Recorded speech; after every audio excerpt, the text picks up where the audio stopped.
La primera categoría gramatical que se estudia en segundo, que es el verbo, en realidad ya se empezó a ver en primero de una forma un poquito más superficial, porque necesitábamos la categoría gramatical para explicar el texto narrativo.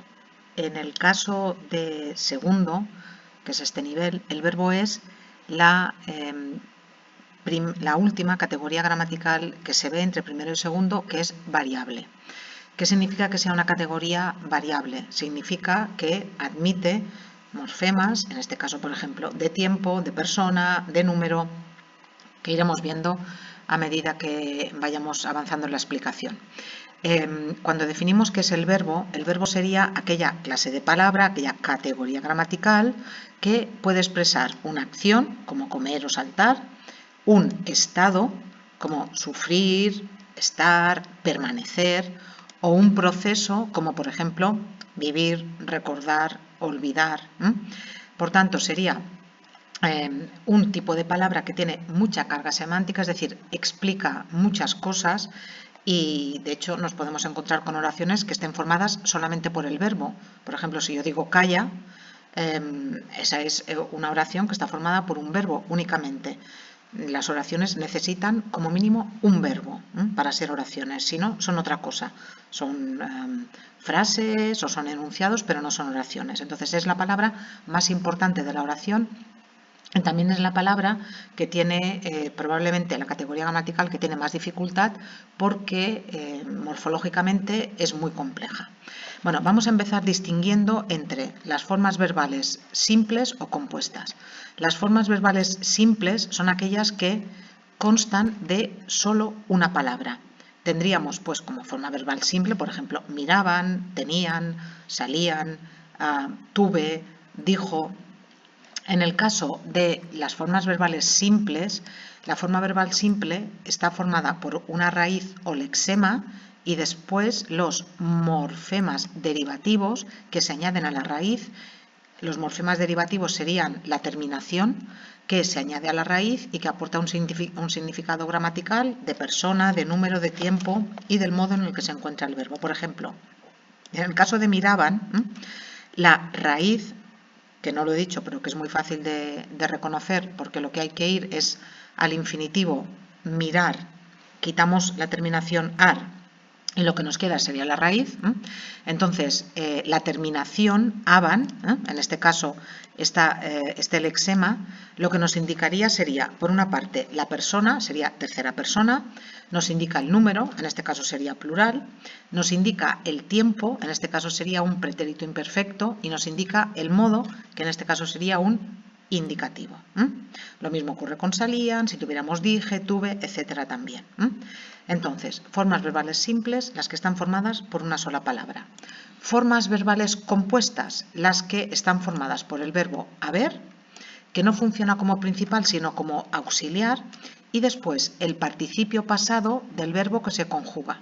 El participio pasado, luego lo veremos, es una forma no personal. Para los verbos que terminan en ar, el participio acaba en ado, de hablar, hablado, de saltar, saltado, de olvidar, olvidado. Y para los verbos que terminan en er y en ir, el participio acaba en ido, en las formas regulares. Luego hay algunos irregulares, pero por ejemplo, beber, bebido, vivir, vivido.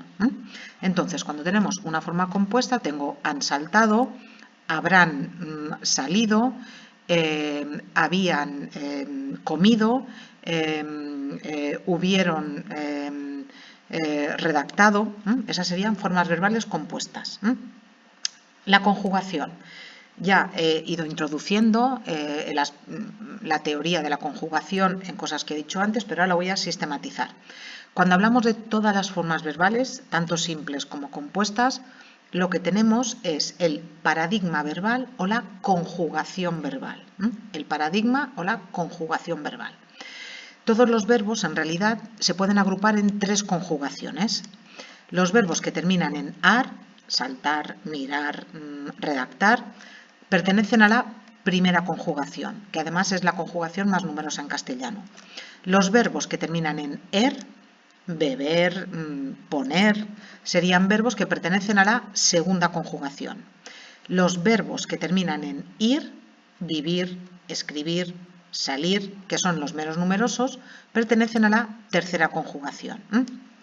¿Esto qué implica? Bueno, pues implica que todos los verbos regulares que terminen en ar se van a conjugar, es decir, van a tener todas sus formas verbales de la misma manera. Todos los que terminen en er igual y todos los que terminen en ir también. Van a formar 3 paradigmas, 3 modelos donde vamos a ir metiendo las diferentes formas regulares, porque luego cuando las formas son irregulares ya es otro asunto. Si clicáis aquí, aquí os encontráis con la lista de los verbos regulares, verbos irregulares, perdonad, y verbos regulares. Y si clicáis, por ejemplo, en amar, este sería el modelo de la primera conjugación y de cómo es el presente, el pretérito imperfecto, el pretérito perfecto, el futuro simple, el condicional simple, etc. Esto lo tenéis para los verbos en ar, los verbos en er y los verbos en ir. ¿Tenéis que estudiaros toda la conjugación verbal? No. Pero sí que conviene que distingáis si un tiempo es presente, si es pretérito, es decir, si es pasado o si es futuro. Y eso sí que es importante. Si os lo sabéis bien en castellano, luego, por ejemplo, va a ser más fácil a la hora de estudiar inglés que seáis capaces de identificar, vale, pues este tiempo en inglés equivale en castellano a este otro tiempo. Pero bueno, ya es vuestra decisión. Yo, a este nivel, lo que voy a pedir es que distingáis eso, si es pasado, presente, futuro, si pertenece a la primera, a la segunda, a la tercera, si es regular o irregular y poco más. Vale. Dentro de la conjugación verbal, además, hay que distinguir las formas personales de las no personales. ¿Cuáles son las formas no personales? Las que no expresan ni persona, ni modo, ni tiempo, ni número. Y allí tendríamos el infinitivo, que serían los verbos que terminan en ar, er o ir, y en ese caso puede ser simple, como saltar, o compuesto, como haber saltado.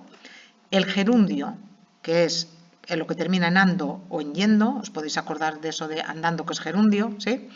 Puede ser también simple, saltando, o compuesto, habiendo saltado. Y después el participio, del que ya he hablado cuando he hablado de las formas compuestas, que termina en ado para los verbos que terminan en ar y en ido para los verbos que terminan en er o en ir, aunque hay bastantes participios que son irregulares. Por ejemplo, de freír decimos frito, de ver no decimos vido sino visto, de romper no decimos rompido sino roto. Son participios irregulares. Si vais a la página de la conjugación de la RAE, veis que los tenéis también aquí, formas no personales. ¿Veis?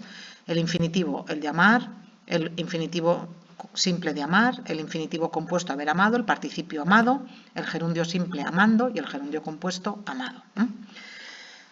Formas personales. No serían ni el infinitivo, ni el gerundio, ni el participio. Serían el presente de indicativo, el pretérito imperfecto de subjuntivo, el imperativo. En el caso de las formas personales vamos a poder distinguir persona, número, tiempo y modo. ¿A qué nos referimos cuando nos referimos a la persona del verbo? La persona del verbo es la primera, la segunda o la tercera. Cuando tenemos la primera persona, me estoy refiriendo a yo, a nosotros o a nosotras. La segunda persona sería tú, vosotros o vosotras, y la tercera persona sería él, ella, ello, ellos y ellas. La primera persona es la que habla, la segunda persona sería la que escucha y la tercera es la que está fuera de la primera y de la segunda. Y después el número, que sería singular y plural. Singular para yo, tú, él, plural para nosotros, vosotros y ellos, y sus respectivos femeninos. Por ejemplo, si tenemos que decir la persona y el número de saldremos, como saldremos es nosotros, nosotros es primera persona y es del plural. El modo y el tiempo. Además de la persona y del número, las formas verbales distinguen 3 modos. El indicativo, que expresa una realidad, por ejemplo, yo hablo. El subjuntivo, que es el modo de la subjetividad, ojalá mañana hable con mi madre. Y el imperativo, que expresa una orden, hablad con vuestros compañeros. Dentro del modo indicativo y de la conjugación verbal, y lo veréis, se distinguen 5 tiempos verbales simples y 5 compuestos. Los tenéis, ya sabéis, que aquí. Dentro del indicativo tenéis el presente, el pretérito imperfecto, el pretérito perfecto simple, el futuro simple, el condicional simple, y luego tenéis el pretérito perfecto compuesto, el pretérito pluscuamperfecto, el pretérito anterior, el futuro compuesto y el condicional compuesto. Esto de antefuturo, pospretérito, nada, olvidadlo, ¿eh? Y en el subjuntivo tendríamos estas formas que tenéis aquí, el presente de subjuntivo, el imperfecto de subjuntivo, el futuro de subjuntivo que ya no se utiliza, el pretérito perfecto compuesto, el pretérito pluscuamperfecto y el futuro compuesto de subjuntivo que tampoco se utiliza. Quitando algunos usos en el lenguaje jurídico, tampoco se utiliza, ¿eh? En el caso del imperativo, solamente se distingue, como es la forma de la orden, solamente se distingue ama, amad, ¿no? Solamente podemos dar órdenes a la segunda persona. Aquí tenéis ama, porque esta conjugación también sirve para las formas de algunos países hispanoamericanos, ¿eh? Ama sería tú, ama, y amad, amad vosotros, ¿eh? Solamente podemos dar órdenes a la segunda persona, ¿eh? Para analizar un verbo en forma personal, lo que tendríamos que distinguir sería la persona, el número, el tiempo, el modo y la conjugación.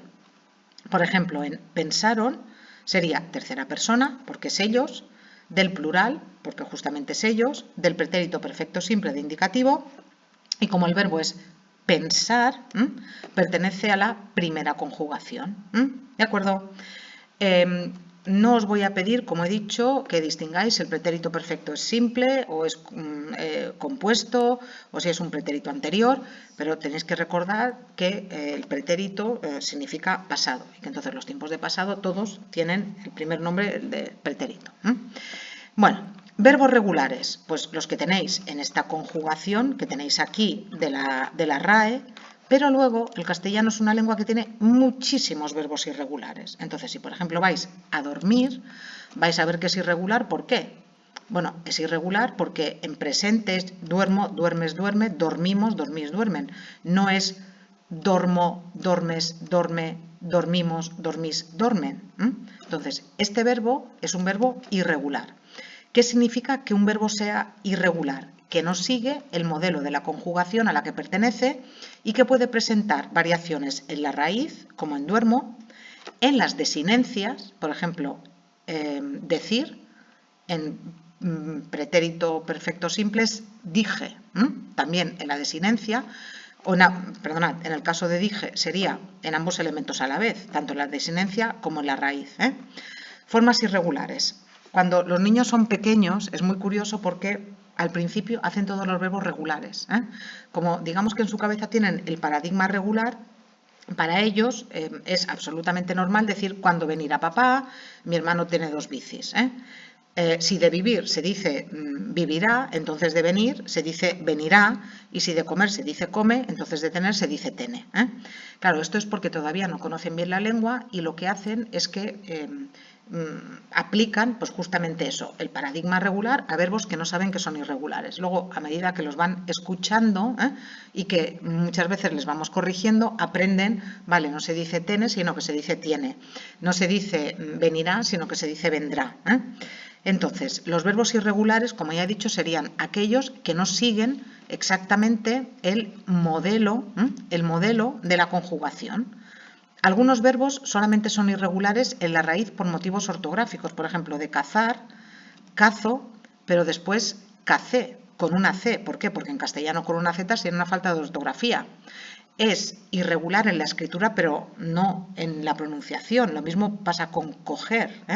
Es cojo con J, el infinitivo es con G, pero el presente es cojo con J, pero luego coges con G. Y en el pretérito perfecto simple cogí y en el futuro cogeré. En estos casos no estamos hablando de verbos irregulares propiamente dicho, porque en la pronunciación son regulares. Solamente son irregulares en la escritura por razones ortográficas. Verbos irregulares de verdad serían aquellos en los que hay variaciones que no son puramente ortográficas. Entonces, nos podemos encontrar con verbos que sean irregulares en la raíz, como he dicho, por ejemplo, el verbo amar es amo, soñar no es sueño, sino sueño. Aquí hay una irregularidad en la raíz. Temer, el modelo es temo, pero de tener no es teno, sino tengo. Irregularidad en la desinencia. O de conducir, irregularidad en la desinencia, no es conduzo, sino conduzco.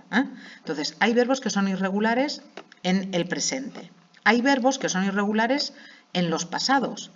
Amar el pretérito perfecto simple es amé, amó, pero de andar no es andó, aunque la gente lo diga, es anduvo. De estar no es estó, es estuvo. De temer, temió, pero por ejemplo de poder es pudo, que es un verbo muy irregular. De vivir, vivió, pero de sentir no es sentió, sino sintió. Y después también hay verbos que son irregulares en las formas de futuro. De caber no es caberé, sino cabré. De decir no es deciré, sino diré. Entonces, para sintetizar, lo que tenemos que hacer es mirar el presente, el pretérito perfecto simple y el futuro, porque es ahí donde vamos a encontrarnos con las irregularidades y luego donde esas irregularidades se van a trasladar a otros tiempos. Por ejemplo, como soñar es irregular en el presente de indicativo, en el presente de subjuntivo, ojalá yo sueñe, también es irregular. Como andar es irregular en el pretérito perfecto simple, el anduvo también es irregular en el pretérito imperfecto de subjuntivo, que él anduviese. Como, por ejemplo, poder es irregular en el futuro, es irregular también en el condicional. No es podería, sino podría. Bueno, aquí tenéis la teoría.